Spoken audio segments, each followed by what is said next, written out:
ಶಾಸಕ ಬಸನಗೌಡ ದದ್ದಲ್ ಬಂಧನವಾಗುವಂತಹ ಸಾಧ್ಯತೆ ಇದೆ. ವಾಲ್ಮೀಕಿ ಅಭಿವೃದ್ಧಿ ನಿಗಮದ ಅಧ್ಯಕ್ಷ ಬಸನಗೌಡ ದದ್ದಲ್ ಇವತ್ತು ವಾಲ್ಮೀಕಿ ನಿಗಮದ ಹಗರಣಕ್ಕೆ ಸಂಬಂಧಪಟ್ಟ ಹಾಗೆ ವಿಚಾರಣೆಗೆ ಹಾಜರಾಗಿದ್ದಾರೆ. ಇಡಿ ಮುಂದೆ ವಿಚಾರಣೆಗೆ ಹಾಜರಾಗಿದ್ದಾರೆ ಶಾಸಕ ಬಸನಗೌಡ ದದ್ದಲ್. ಇವತ್ತು ಬೆಳಗ್ಗೆಯಿಂದ ವಿಚಾರಣೆಯನ್ನ ಮಾಡ್ತಾ ಇದ್ದಾರೆ ಇಡಿ ಅಧಿಕಾರಿಗಳು. ನಿನ್ನೆ ಪ್ರೆಸ್ ರಿಲೀಸ್ ನಲ್ಲೂ ಕೂಡ ಬಸನಗೌಡ ದದ್ದಲ್ ಪಾತ್ರ ಇದೆ ಅನ್ನೋದ್ರ ಬಗ್ಗೆ ಇಡಿ ಅಧಿಕಾರಿಗಳು ಉಲ್ಲೇಖವನ್ನ ಮಾಡಿದ್ರು. ವಿಚಾರಣೆಯ ಬಳಿಕ ಇವತ್ತು ಬಸನಗೌಡ ದದ್ದಲ್ ಅವರನ್ನ ಬಂಧಿಸುವಂತಹ ಸಾಧ್ಯತೆ ಇದೆ ಅಂತ ಹೇಳಲಾಗ್ತಾ ಇದೆ. ಡೀಟೇಲ್ಸ್ ನಮ್ಮ ಪ್ರತಿನಿಧಿ ವಿಷ್ಣು ಪ್ರಸಾದ್ ನೀಡ್ತಾ ಹೋಗ್ತಾರೆ. ವಿಷ್ಣು ಪ್ರಸಾದ್, ದದ್ದಲ್ ವಿಚಾರಣೆಗೆ ಹಾಜರಾಗಿದ್ದು 11 ಗಂಟೆಗೆ ಅರೆಸ್ಟ್ ಮಾಡುವಂತಹ ಸಾಧ್ಯತೆ ಇದೆ, ವಶಕ್ಕೆ ಪಡೆಯುವಂತಹ ಸಾಧ್ಯತೆ ಇದೆ ಎನ್ನುವಂತ ಮಾಹಿತಿ ಸದ್ಯಕ್ಕೆ ಇಡಿ ಕಚೇರಿಯಲ್ಲಿ ಏನಾಗ್ತಾ ಇದೆ? ಖಂಡಿತ ವಿದೇಶ್ರೀ, ಈ ಒಂದು ಪ್ರಕರಣ ಅದು ವಾಲ್ಮೀಕಿ ಅಭಿವೃದ್ಧಿ ನಿಗಮದ ಹಗರಣ ಪ್ರಕರಣ ಏನಿದೆ, ಈ ಪ್ರಕರಣಕ್ಕೆ ಸಂಬಂಧಪಟ್ಟಂತೆ ನಿನ್ನೆ ಇಡಿ ಅಧಿಕಾರಿಗಳು ಕೆಲವೊಂದಷ್ಟು ಮಾಹಿತಿಗಳನ್ನು ಹಂಚಿಕೊಳ್ಳುವಂತಹ ಕೆಲಸವನ್ನು ಮಾಡಿದ್ರು. ಅದರಲ್ಲಿ ಸ್ಪಷ್ಟವಾದಂತಹ ಪ್ರಮುಖ ಮಾಹಿತಿ ಏನಂತಂದ್ರೆ, ಈ ಪ್ರಕರಣದಲ್ಲಿ ಶಾಸಕ ದದ್ದಲ್ ಅವರ ಪಾತ್ರ ಇರೋದಕ್ಕೆ ಸಂಬಂಧಪಟ್ಟಂತೆ ಅನೇಕ ಎವಿಡೆನ್ಸ್ಗಳನ್ನು ನಾವು ಕಲೆಕ್ಟ್ ಮಾಡ್ಕೊಂಡಿದ್ದೀವಿ ಅನ್ನೋ ಪಾಯಿಂಟ್ ಅನ್ನು ಅವರು ಉಲ್ಲೇಖ ಮಾಡಿದ್ರು. ಅದ್ರ ಪ್ರಮುಖವಾಗಿ ಏನಂತಂದ್ರೆ, ಈಗಾಗಲೇ ಅರೆಸ್ಟ್ ಆಗಿರುವಂತಹ ಮಾಜಿ ಸಚಿವ ನಾಗೇಂದ್ರ ಅವರ ಜೊತೆ ದದ್ದಲ್ ನೇರವಾಗಿ ಲಿಂಕ್ ಇರುವಂತಹ ಅನೇಕ ದಾಖಲೆಗಳು ನಮಗೆ ಲಭ್ಯವಾಗಿದೆ. ಆತನ ಮನೆ ಮೇಲೆ 23ನೇ ತಾರೀಕು ನಾವು ದಾಳಿ ನಡೆಸಿ ಪರಿಶೀಲನೆ ನಡೆಸುವಂತಹ ಸಂದರ್ಭದಲ್ಲಿ ಅನೇಕ ದಾಖಲೆಗಳನ್ನು ನಾವು ಈಗ ವಶಪಡಿಸಿಕೊಳ್ಳುವಂತ ಕೆಲಸವನ್ನು ಮಾಡಿದ್ವಿ. ಆತನ ಈ ಪ್ರಕರಣದಲ್ಲಿ ಲಿಂಕ್ ಇರುವಂತದ್ದು ಹಣದ ಟ್ರಾನ್ಸ್ಫರ್ ಮಾಡುವಂತಹ ವಿಚಾರಕ್ಕೆ ಸಂಬಂಧಪಟ್ಟಂತೆ, ಅದರ ಹಂಚಿಕೆ ಮಾಡುವಂತಹ ವಿಚಾರಕ್ಕೆ ಸಂಬಂಧಪಟ್ಟಂತೆ ದದ್ದಲ್ ಅವರು ಕೂಡ ಇನ್ವಾಲ್ವ್ಮೆಂಟ್ ಇದ್ದಾರೆ ಅನ್ನುವಂಥ ಸಂಬಂಧಪಟ್ಟಂತೆ ಅನೇಕ ಸಾಕ್ಷಿಗಳನ್ನ ನಾವು ಕಲೆ ಹಾಕಿದ್ದೀವಿ ಅಂತೇಳಿ ನಿನ್ನೆ ಇಡಿ ಅವರು ಕೊಟ್ಟಂತಹ ಪ್ರೆಸ್ ನೋಟ್ ಅಲ್ಲಿ ಸ್ಪಷ್ಟವಾಗಿ ಉಲ್ಲೇಖವನ್ನು ಮಾಡಿದ್ರು. ಇದರ ಜೊತೆಗೆ ದದ್ದಲ್ ಅವರಿಗೆ ಈಗಾಗಲೇ 2 ಬಾರಿ ನೋಟಿಸ್ ಕೊಡುವಂತಹ ಕೆಲಸವನ್ನು ಇಡಿ ಅಧಿಕಾರಿಗಳು ಮಾಡಿದ್ರು. ಆದರೆ 2 ಬಾರಿಯೂ ಕೂಡ ಮಾಧ್ಯಮಗಳ ಮುಂದೆ ಹೋಗುವಂತಹ ಸಂದರ್ಭದಲ್ಲಿ ನಾವು ವಿಚಾರಣೆಗೆ ಹೋಗ್ತೀನಿ ಅಂತ ಹೇಳೋದು, ಆದರೆ ಅಲ್ಲಿಂದ ಅವರು ಎಸ್ಕೇಪ್ ಆಗ್ತಾ ಇದ್ರು. ನಿನ್ನೆಯೂ ಕೂಡ ವಿಧಾನಸೌಧದಿಂದ ಅವರು ಹೋಗುವಂತಹ ಸಂದರ್ಭದಲ್ಲಿ ವಿಚಾರಣೆಗೆ ಹೋಗ್ತೀನಿ ಅಂತ ಹೇಳಿದ್ರು, ಆದರೆ ಅಲ್ಲಿ ಇಡಿ ಅಧಿಕಾರಿಗಳ ಮುಂದೆ ಅವರು ಹಾಜರಾಗಿರಲಿಲ್ಲ. ಯಾವಾಗ ನಿನ್ನೆ ಇಡಿ ಅಧಿಕಾರಿಗಳು ಪ್ರೆಸ್ ನೋಟ್ ರಿಲೀಸ್ ಅನ್ನ ಮಾಡುವಂತ ಕೆಲಸವನ್ನು ಮಾಡ್ತಾರೆ, ದದ್ದಲ್ ಅವರ ಪಾತ್ರಕ್ಕೆ ಸಂಬಂಧಪಟ್ಟಂತೆ ಎಸ್ಟಾಬ್ಲಿಷ್ ಮಾಡ್ತಾರೆ. ಹಣ ಟ್ರಾನ್ಸ್ಫರ್ ಮಾಡುವಂತಹ ಸಂದರ್ಭದಲ್ಲಿ ಯಾವುದೇ ನಿಗಮದಿಂದ ಹಣ ವರ್ಗಾವಣೆ ಆಗಬೇಕು ಅಂದ್ರೆ ಅಲ್ಲಿರುವಂತಹ ಅಧ್ಯಕ್ಷರ ಸಹಿ ಅಗತ್ಯ ಇರುತ್ತೆ. ಜೊತೆಗೆ ಅಧ್ಯಕ್ಷರ ಸ್ಪಷ್ಟ ನಿರ್ದೇಶನದ ಮೇರೆಗೆ ಹಣ ಟ್ರಾನ್ಸ್ಫರ್ ಆಗುವಂಥದ್ದು. ಅದರ ಜೊತೆಗೆ 3 ಕೋಟಿಯಿಂದ ಹೆಚ್ಚು ಹಣ ಟ್ರಾನ್ಸ್ಫರ್ ಆಗಬೇಕು ಅಂತಂದ್ರೆ ಫೈನಾನ್ಸ್ ಡಿಪಾರ್ಟ್ಮೆಂಟ್ ಇಂದ ಆಗಬೇಕು ಅಂದ್ರೆ ಸಿಎಂ ಗಮನಕ್ಕೂ ಕೂಡ ಬರಬೇಕಾಗುತ್ತೆ. ಈ ಮೂಲಕವಾಗಿ ಈ ಪ್ರಕರಣಕ್ಕೆ ಸಂಬಂಧಪಟ್ಟಂತೆ ದದ್ದಲ್ ಅವರ ಪಾತ್ರ ಇದೆ ಅಂತೇಳಿ ನಿನ್ನೆ ಇಡಿ ಅಧಿಕಾರಿಗಳು ಮಾಧ್ಯಮಕ್ಕೆ ನೀಡಿದಂತಹ ಪ್ರೆಸ್ ರಿಲೀಸ್ ಅಲ್ಲಿ ಮೆನ್ಷನ್ ಮಾಡಿದ್ರು.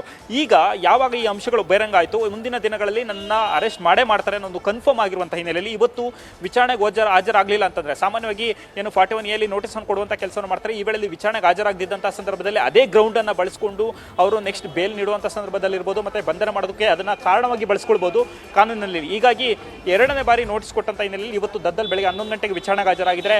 ಇಡಿ ಅಧಿಕಾರಿಗಳು ಅವರನ್ನ ವಿಚಾರಣೆ ನಡೆಸುವಂತಹ ಕೆಲಸ ಆಗ್ತಾ ಇದೆ. ಸದ್ಯ ಮಧ್ಯಾಹ್ನದ ಮೇರೆಗೆ ಇವ್ರನ್ನು ಕೂಡ ಇಡಿ ಅಧಿಕಾರಿಗಳು ವಶಕ್ಕೆ ಪಡೆದಿರುವಂತದ್ದು ಮತ್ತೆ ಜೊತೆಗೆ ಬಂಧಿಸುವಂತಹ ಸಾಧ್ಯತೆ ಇದೆ ಅಂತ ಹೇಳಿ ಇಡಿ ಮೂಲಗಳು ಹೇಳ್ತಿರುವಂತದ್ದು. ಕಾರಣ ಏನಂತಂದ್ರೆ, ಇವರು ಈ ಕೃತ್ಯದಲ್ಲಿ ಭಾಗಿಯಾಗಿದ್ದಾರೆ. ಹಣ ಟ್ರಾನ್ಸ್ಫರ್ ಮಾಡುವಂತಹ ವಿಚಾರದಲ್ಲಿ ಇವರ ಸ್ವತಃ ಪಿ ಆಗಿರುವಂತಹ ಪಂಪಣ್ಣನ ಅಕೌಂಟ್ಗೆ 50 ಲಕ್ಷ ಹಣ ಟ್ರಾನ್ಸ್ಫರ್ ಆಗಿರುವಂತಹ ಅದನ್ನು ಪಡೆದುಕೊಂಡಿರೋದಕ್ಕೆ ಸಂಬಂಧಪಟ್ಟಂತೆ ಸೀಸರ್ ಕೂಡ ತೋರಿಸುವಂತ ಕೆಲಸ ಇಡಿ ಅಧಿಕಾರಿಗಳು ಮಾಡಿದ್ದಾರೆ.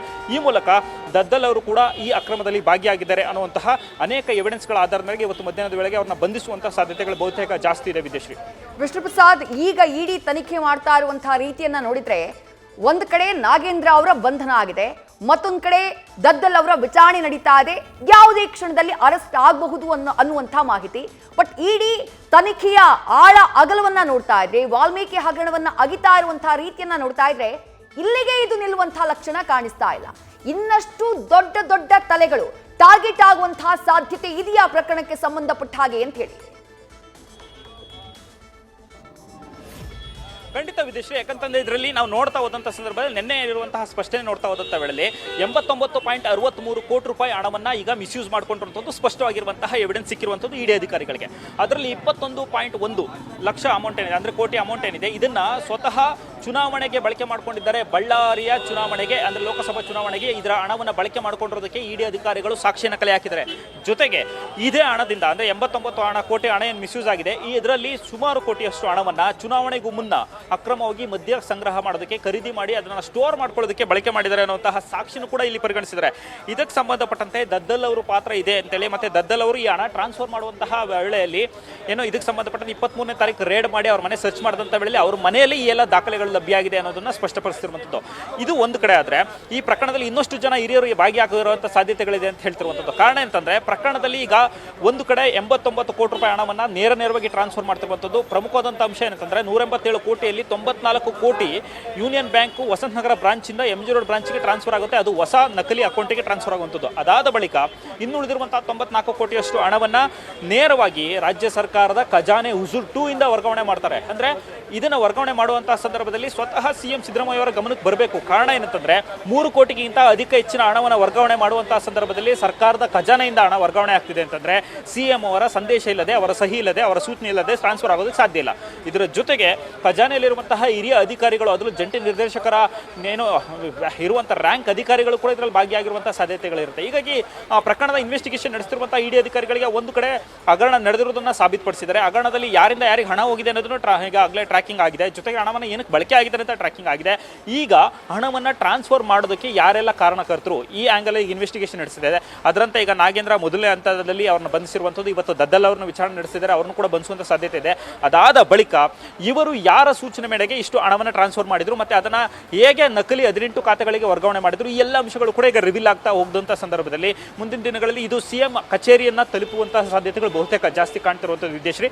ಇದರ ಜೊತೆಗೆ ಈ ಹಣವನ್ನ ಟ್ರಾನ್ಸ್ಫರ್ ಮಾಡುವಂತಹ ಉದ್ದೇಶ ಏನಿತ್ತು ಅಂತಂದ್ರೆ ಏಕಾಏಕಿ ಇಷ್ಟು ಹಣವನ್ನ ಏಕಾಏಕಿ ಯಾವುದೇ ಬಿಲ್ ಆಗದೆ, ಯಾವುದೇ ಕಾಮಗಾರಿ ಆಗದೆ ಈ ಹಣವನ್ನ ನಕಲಿ ಟ್ರಾನ್ಸ್ಫರ್ ಮಾಡಿ ಬಳಕೆ ಮಾಡ್ಕೊಂಡದ್ದು ಚುನಾವಣೆಗೋಸ್ಕರ ಅಲ್ವಾ. ಆದ್ರೆ ಈ ಚುನಾವಣೆಗೋಸ್ಕರ ಹಣವನ್ನ ಕೇಳಿದ್ಯಾರು, ಈ ಚುನಾವಣೆಗೆ ಹಣವನ್ನ ಬಳಕೆ ಮಾಡೋದಕ್ಕೆ ಸೂಚನೆ ಕೊಟ್ಟಿದ್ದಾರು, ಈ ಹಣವನ್ನೇ ಬಳಕೆ ಮಾಡ್ಕೊಂಡು ಚುನಾವಣೆಗೆ ಯೂಸ್ ಮಾಡಬೇಕು ಅಂತ ಡಿಸೈಡ್ ಆಗಿದ್ದೇಗೆ, ಈ ಎಲ್ಲ ವಿಚಾರಕ್ಕೆ ಸಂಬಂಧಪಟ್ಟಂಗೆ ಇನ್ವೆಸ್ಟಿಗೇಷನ್ ಆಗಬೇಕು.